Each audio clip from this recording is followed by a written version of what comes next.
우리 살아가는 게 누구를 따라가는 걸까? 누구를 따라가느냐에 따라 그 인생이 달라짐을 우리가 봅니다. 세상에서는 줄을 잘 대야, 나를 이끌어줄 사람을 잘 만나야 성공할 수 있다고 하죠. 그래서 사람들이 다 그렇게 인맥을 대려하고 내가 따를 자를, 좋은 사람을 만나기를 소망합니다. 그래서 사람들은 세상에서 뭔가를 쫓아 살기를 열심을 합니다. 이것은 그냥 인맥뿐만 아니라 또 사람들은 또 뭘 쫓아 살아갑니까? 뭐 유행을 쫓아 살기도 하고요. 뭐 다양하게 쫓아 사느냐고 정신없어 하는 것이 우리 인생입니다. 그런데 정작 신앙인들은 무엇을 따라 살아야 할까요? 무엇을 따라 살아야 할까요? 신앙인들은요, 유행을 쫓아 사는 사람도 아니고 사람의 인맥을 따라 사는 사람도 아닙니다. 우리 신앙인은 오직 하나님을 따르는 자입니다.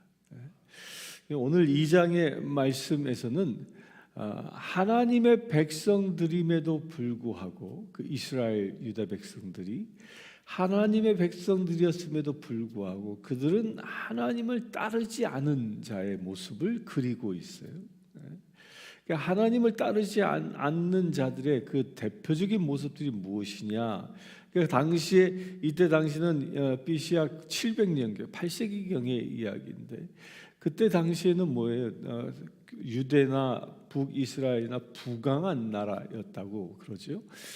부강한 그 지역에서는 이 무역으로 또 이 자체 산업으로 아주 부를 누리고 있었던 그런 시기였는데, 그런 부가 가득한 시기에 그 북이스라엘과 남유다 사람들이 자기들이 성공한 사람들이 그 백성들을 어떻게 착취하며 살아가는가를 아주 적나라하게 꼬집고 있는 게 오늘 2장의 말씀입니다. 그들이 어떻게 가난한 자들의 것을 빼앗아가느냐. 이게 2장 1절에 보면 침상에서 죄를 꾀하며 악을 꾸미며, 그러니까 잠자는 자리에서 죄를 꾀한다는 거예요. 어떤 죄를 꾀합니까? 밭을 탐하고 빼앗고 집들을 탐하여 빼앗는 이런 일들을 침상에서 꾀한다. 이 말씀을 딱 들으면 여러분들 떠오르는 대표적인 사람이 있죠. 누가 남의 밭을 빼앗기 위해서 침상에서 쏙닥쏙닥거렸어요? 아합과 이세벨이 그랬잖아요. 아합이 나봇의 그 밭이 탐나가지고 나봇 보고 이것 좀 팔라 그러니까 나봇이 뭐라고 합니까? 무슨 소리요? 이거는 조상 대대로부터 우리가 받은 우리의 몫인데 이걸 어떻게 팔 수 있어? 난 팔 수 없어 라고 하니까 그게 속이 상해가지고 갖고 싶은데 가질 수 없고, 이스라엘 법에 의하면 그것 왕이 가져갈 수가 없는 거였거든요. 왜냐하면 그 여호수아 시대 때 분깃으로 다 받은 거잖아요. 받은 거기 때문에 그거는 왕이 함부로 가져갈 수 있는 게 아니에요. 가져갔다 쳐도 희년이 되면 돌려줘야 하는 거거든요. 그러니까 나봇이 난 못 팝니다라고 얘기하니까 그게 속이 상해가지고 온갖 근심거리에 얼굴이 찌푸러져 있으니까 그 이세벨이란 여인이 그 부인이었잖아요. 우상숭배자였고 왜 그러고 그러니까 사정이 여차여차했는데, 그러니까 당신이 왕이야? 막 이러면서 놀리면서 가만히 있어봐요. 내가 해결해 줄게. 그리고 그렇게 속닥거리고 나서 어떻게 했습니까? 이세벨이 나봇을 거짓 증인자들을 세워가지고 돌로 쳐 죽이잖아요. 그리고 땅을 빼앗아 가잖아요. 이런 일들이 이 아합 왕과 그 이세벨뿐만 아니라 이 북이스라엘과 남유다에 횡행하고 있었다는 거예요. 왕이 그렇게 행하니까 이게 지금 무서운 게요. 왕이 뭔가를 행해버리면 백성들은 그 다음부터는 그게 보편적인 사역이 됩니다. 무슨 얘기냐면요, 왕이 어떤 죄를 그냥 아무렇지 않게 행해버리고 나면요, 그러면 그 왕이 다스리는 나라는 그 다음부터는 그 항목이 죄가 되지 않는 거예요. 그러니까 보편적으로 일어나는 일입니다. 그래서 지도자의 타락이 그래서 무서운 겁니다. 지도자가 타락하면요, 그 백성들도 따라서 타락해 버리는 겁니다. 그러니까 왕이 타락하면 그게 굉장히 무서운 일입니다. 대통령도 그래서 함부로 뽑아서는 안 됩니다. 대통령도 함부로, 대통령은 어떤 사람을 뽑아야 돼? 지금 대통령 선출한다고 난리가 났는데 어떤 사람을 뽑아야 될까요? 어떤 사람? 하나님의 말씀이 기준인 사람, 이런 사람이에요. 그렇게 살아가는 사람. 그런데 막 범법하고 죄를 짓고 그걸 보편화시키는 사람, 사기꾼이 대통령 돼보세요. 온 세상이 다 사기꾼이 활개치는 세상이 됩니다.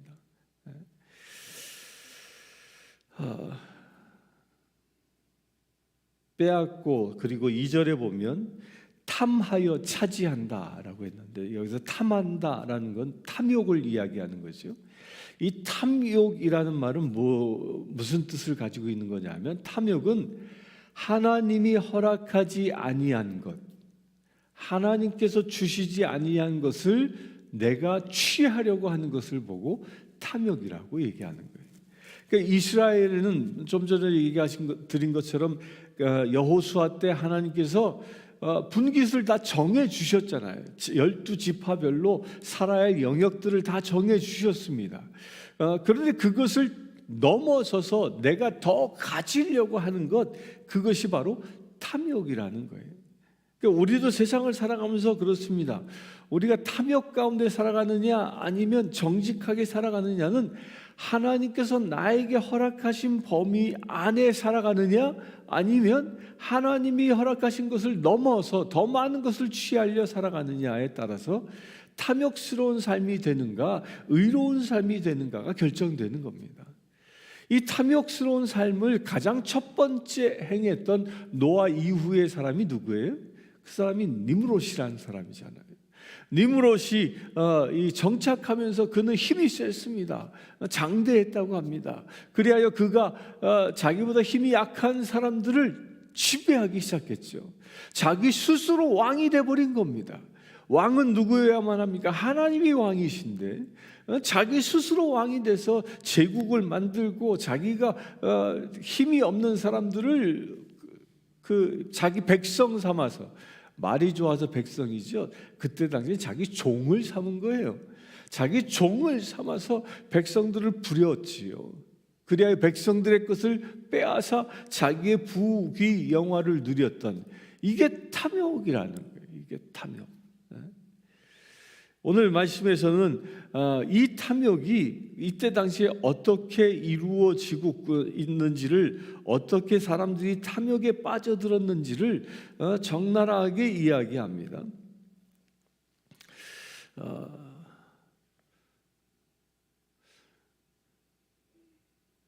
내 백성, 4절에 보면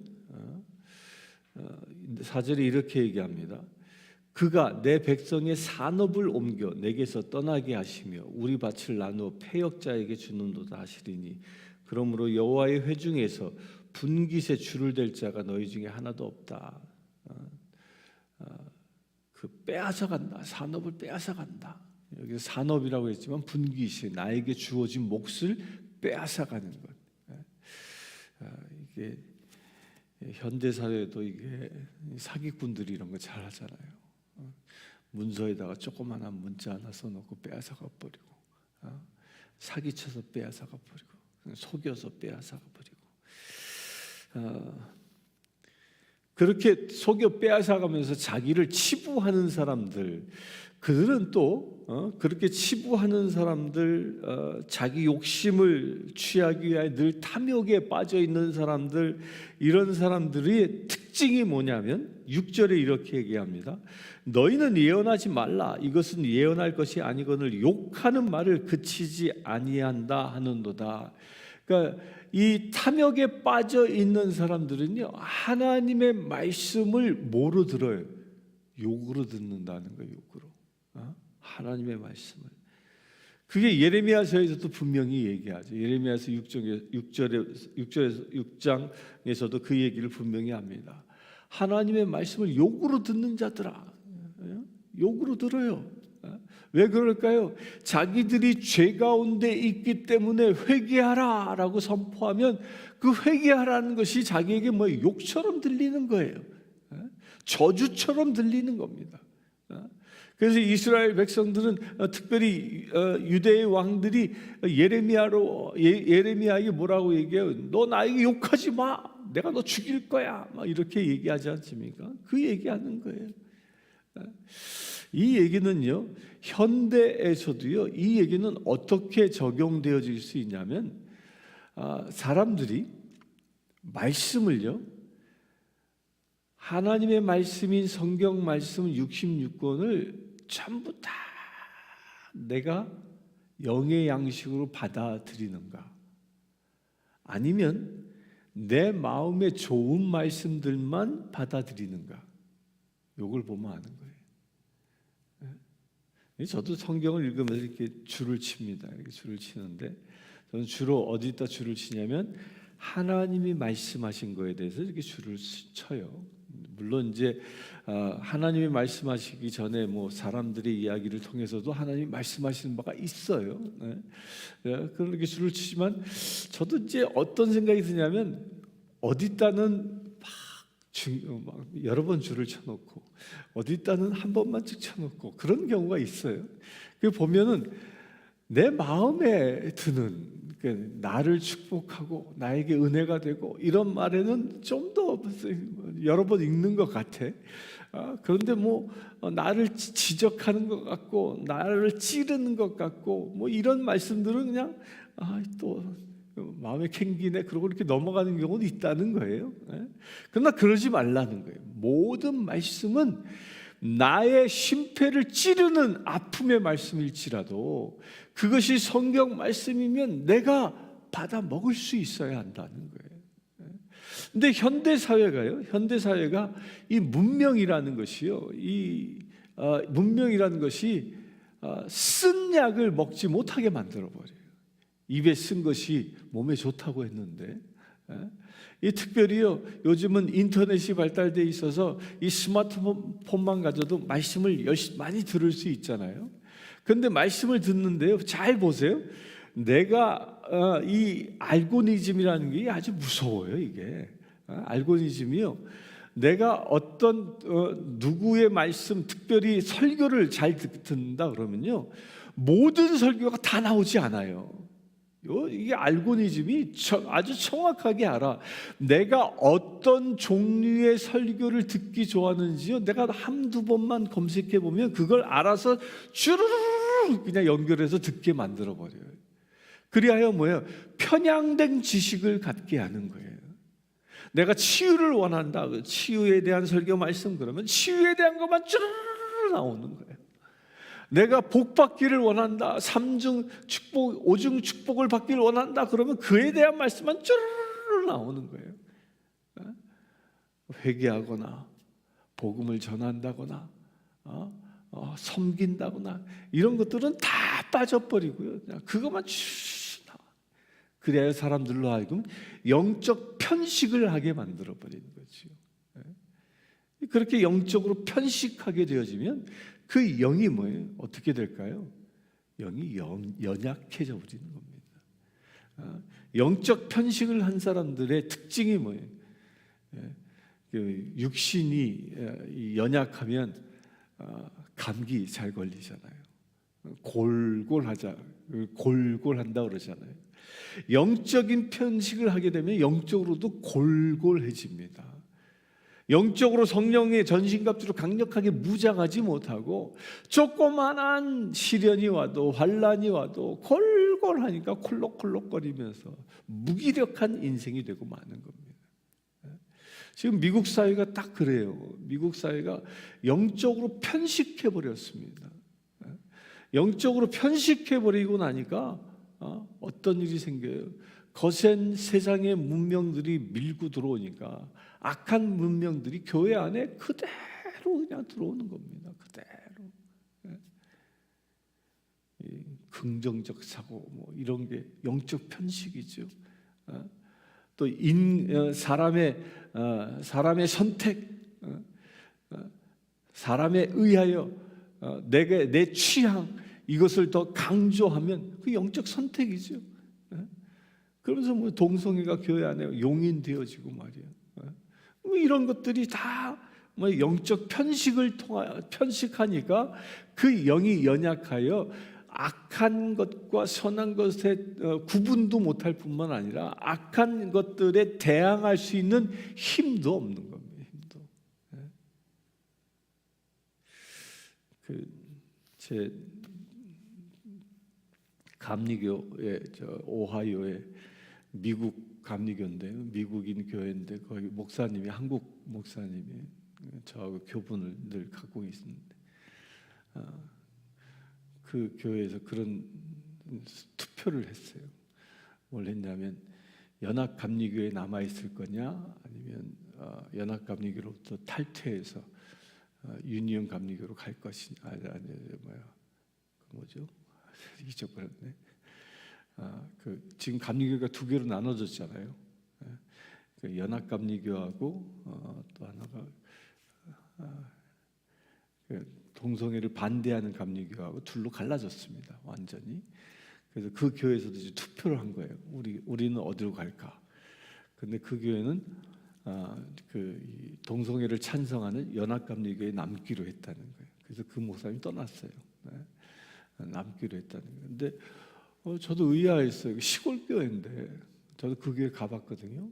시골 교회인데 다 할머니 할아버지만 계신 곳인데 어떻게 동성애를 찬성한다고 그러죠? 그랬더니 그 목사님이 하시는 얘기가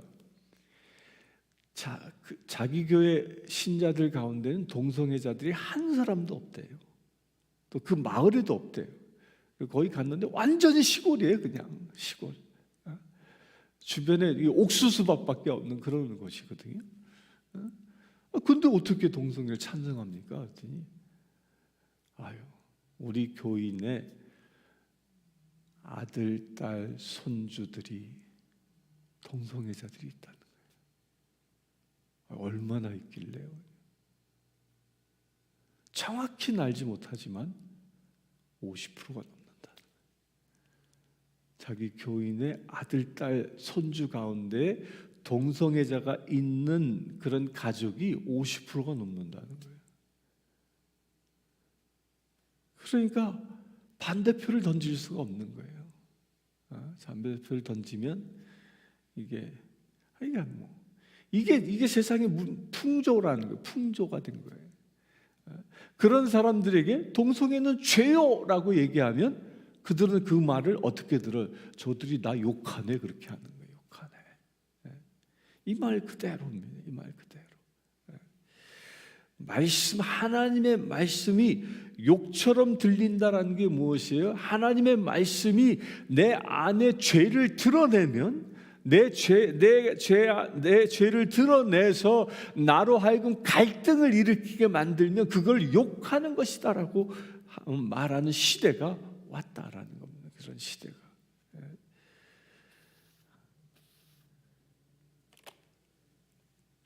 그래서 말씀은요, 이 선별해서 들을 게 아닙니다. 저는 이 인터넷 설교도 잘 듣지만 이 인터넷 설교에 중독되는 건 위험성이 있어요. 왜 위험성이 있냐? 골고루 듣지 못하기 때문에, 내가 좋아하는 취향만 듣기 때문에 그래요. 그래서 교회에 우리가 등록하고 출석해서 한 교회에서 신앙생활을 계속 해야 하는 이유가 어디냐면, 한 교회 목사님은 그렇게 영적인 편식을 주지 않기 때문이에요. 그래서 목회자는요, 제가 이렇게 통독하는 이유가 딴 게 있는 거 아닙니다.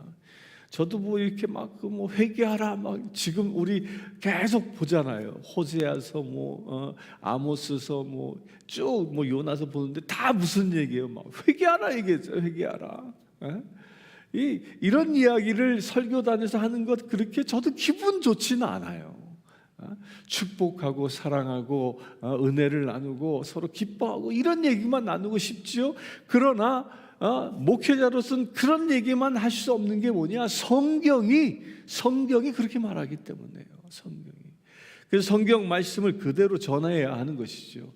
그래서 우리는 축복의 말씀도 받아야 하지만 회개의 말씀도 받아야 한다라는 겁니다. 이것을 골고루 받을 때 내 영이 강건해지는 것입니다.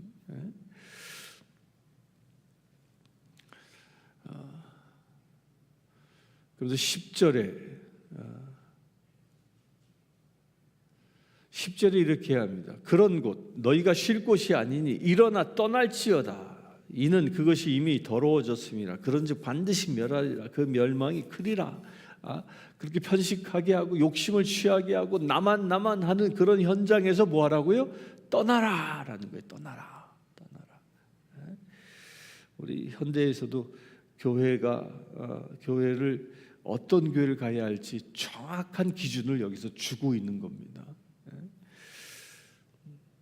그리고 11절에 보면요, 포도주와 독주에 대하여 내게 예언하리라 할 것 같으면 그 사람이 이 백성의 선지자가 되리로다. 이 말이 뭐냐면요, 포도주와 독주와 같은 설교를 하는 것을 사람들이 원한다는 거예요.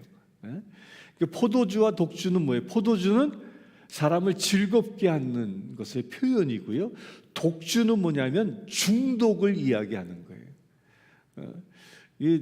그 성경에 포도주는 마시라고 되어져 있어요. 그런데 독주는 마시지 말라고 되어 있어요. 제가 정확한 구절은 기억이 안 나는데 잠언서에 보면요, 독주와 이 포도주를 섞어서도 먹지 말라고 되어 있어요. 독주와 포도주를 섞는 것을 지금으로 얘기하면 무슨 얘기인지 아세요? 소맥, 그거면 소맥이. 섞어서 먹지도 말라고 되어 있어요. 왜 그러냐면요, 포도주는요, 이렇게 이 곡주를 대표하는 거죠. 포도주, 곡주는 그 안에 영양분이 있습니다. 그래서 이스라엘 사람은 우리가 국 먹듯이 포도주를 늘 빵에다가 이렇게 적셔서 먹었던 거예요. 거기에는 아주 많은 몸에 필요한 영양소들이 있어요. 그런데 이 포도주는요, 매일 마셔도 중독이 되지 않아요. 술에, 그 알코올에, 그 소량의 알코올 때문에. 그런데 독주는요, 위스키를 가지고 그걸 보고 독주라고 그래요. 독주는 발효주를 증류한 걸 보고 독주라고 얘기하거든요. 그게 위스키, 소주 이런 겁니다. 이거는요, 하루에 한 잔씩 딱 일주일만 마시면 중독됩니다. 그 다음부터는 안 마시면 안 되는 거예요. 계속 생각나는 거예요. 그게 독주의 특징인 거예요. 중독시켜버리는 거예요. 그러니까 하나님의 말씀도 그처럼 된다라는 거예요. 하나님의 말씀도 포도주처럼 기쁘고 즐거운 이야기만 들으려 하고, 그런 이야기만 계속 듣다 보면 그 말에 뭐예요? 중독돼 버리는 거예요. 그래서 회개하라 이런 말씀이 들리면 싫어지는 겁니다. 내 귀를 즐겁게 하는 말만 계속 들으려 한다는 거죠. 그 얘기하는 겁니다. 그러면서 13절에는 이렇게 얘기합니다. 길을 여는 자가 그들 앞에 올라가고 그들은 길을 열어 성문에 이르러서는 그리로 나갈 것이며 그들의 왕이 앞서가며 여호와께서는 선두로 가시니라. 우리는 그 세상의 것을 따라 사는 자가 아니라 이제 누구를 따라 사는 자가 되어야 한다고요? 여호와를 따라 사는 자라는 것이. 세상의 풍조를 따라 살지 말라. 포도주와 독주를 즐기는 그런 세상의 풍조를 따라 살지 말라. 힘 있는 자가 약한 자를 억압하는 그런 세상의 풍조를 따라 살지 말라. 누구를 따라 살라? 하나님을 따라 살라는 거예요. 성경이 말하는 가치관과 세상이 말하는 가치관이 얼마나 다르냐면요, 세상은요, 사람들로 하여금 리더십을 갖도록 이야기합니다. 그래서 리더십 세미나 이런 얘기 많이 듣잖아요. 그 리더십 세미나 한다 그러면 사람들이 막 줄을 서서 갑니다. 특히 또 신방 가가지고 어린아이들, 그 학생들이 있는 집에서 목사님들이 그들을 축복하며 기도할 때 가장 많이 쓰는 말이 뭐가 있어요? 이 아이가 꼬리가 되지 아니하고 머리가 되게 해주십시오. 이거 좋은 말이에요. 틀린 말은 아니에요. 그러나 꼬리 없는 머리는 없습니다. 그렇잖아요. 꼬리 없는 머리는 없는 거예요. 머리가 할 일이 있고 꼬리가 할 일이 있는 거거든요. 이 가장 빨리 뛴다는 치타 있잖아요. 치타, 시속 그날 80마일 이상을 달린다고 하죠. 그 치타의 꼬리를 딱 잘라버리면 못 뛰어요. 꼬리가 잘려버리면 치타가 달릴 수가 없습니다. 이리 휘청 저리 휘청거리고. 꼬리가 하는 일이 뭐냐? 균형을 잡는 일이거든요. 중요한 일이에요. 근데 사람들은 자꾸 꼬리가 되지 말고 머리가 되라. 이게 리더십을 강조하는 거겠지요. 그런데 성경에서는요, 리더십을 가지라 이야기하지 않고 펠로우십을 가지라고 얘기하는 거예요. 이끄는 자가 되려 하지 말고 따르는 자가 되라고 얘기하는 거예요. 내가 누군가를 이끌려고 하는 것은요, 그건 나의 힘으로 상대를 강제하고자 하는 거거든요. 그래서 세상은 그걸 가르쳐요. 어떻게든 남을 끌어내라. 남을 끌어내서 남을 강제하라. 그래야 그들이 가지고 있는 걸 내게 취하라라고 얘기하는 거예요. 그걸 아주 극단적으로 표현한 게 다단계 아니에요. 다단계. 남의 것을 빼앗아서 올라가는 거예요. 그런데 성경은 뭘 얘기해요? 펠로우십을 얘기하는 겁니다. 따르는 것을 이야기하는 겁니다. 내가 하나님의 말씀을 어떻게든 따라가야 하는 것, 내가 하나님의 말씀을 따라 살면 나의 자녀들도 따라 사는 거예요. 이게 성경이 말하는 겁니다. 이건 마치 이와 같아요. 열차를 보면 열차가 이 기관차가 있고 이 객차가 있지 않습니까? 그러면 열차를 끌고 가는 건 뭐예요? 객차가 기관차를 끌고 가지 않잖아요. 무엇이 끌고 가? 기관차에서 동력이 나와서 객차를 끌고 가잖아요. 이게 정상인 거죠. 힘이 있는, 힘의 근원인 기관차에서 힘이 나와서 객차가 끌고 가는 것처럼 온 우주의 근원 대신 하나님이 내 인생을 끌고 갈 때 내 인생이 편안한 거예요. 거기에 내가 아멘하고 따라가면 되는 거예요. 그런데 많은 사람들이 어떻게 살아가? 자꾸 브레이크를 걸어. 그냥 객차에다가 브레이크를 걸고 아니요 여기가 좋사옵니다라고. 그러지 말라는 거죠. 하나님을 따르라라는 겁니다. 그래서 우리 그리스도인들은 명심해야 할 것이 있어요. 리더십을 강조하는 게 아니라 무엇을 강조하라? 펠로우십을 강조하라. 누군가를 지배하려고 하는 자가 아니라 누군가를 섬기는 자 되어야 한다라는 거죠. 이것이 성경이 말하는 겁니다. 오늘 미가서에서 말하고 있는 가진 자들의 그 횡포를 담지 않으려면 나는 뭐 하는 자 되어야 한다? 하나님을 따르는 자 되어야 한다는 거예요. 지배하는 자가 아니라 섬기는 자 되어질 때 우리가 살아가는 세상이 하나님 보시기에 아름다운 세상이 되어질 줄 믿습니다. 우리 이것을 위해 기도하길 원합니다. 주 아버지 하나님,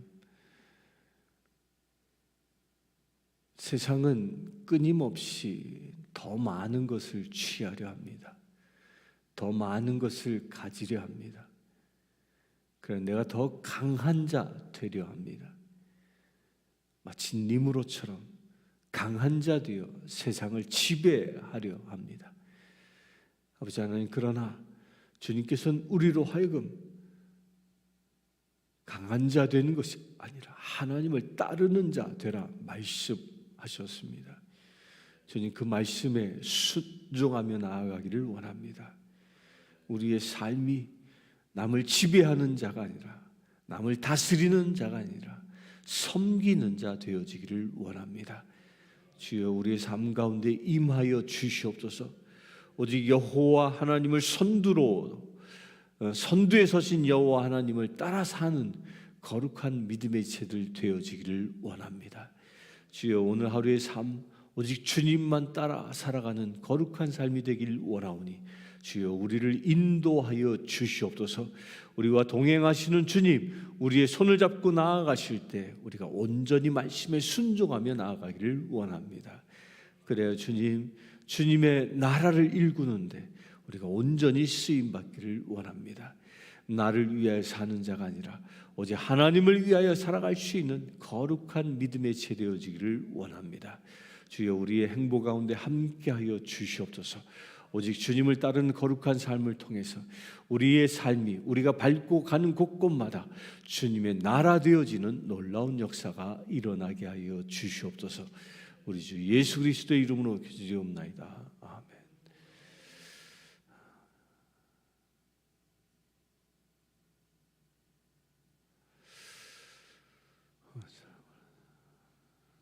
우리가 살고 있는 이 세상이 힘 있는 자가 연약한 자를 지배하는 것이 아니라 오히려 힘 있는 자가 가진 자가 약한 자를 섬길 수 있는 세상이 되어질 수 있도록 이 시간에 위해서 기도하기를 원합니다.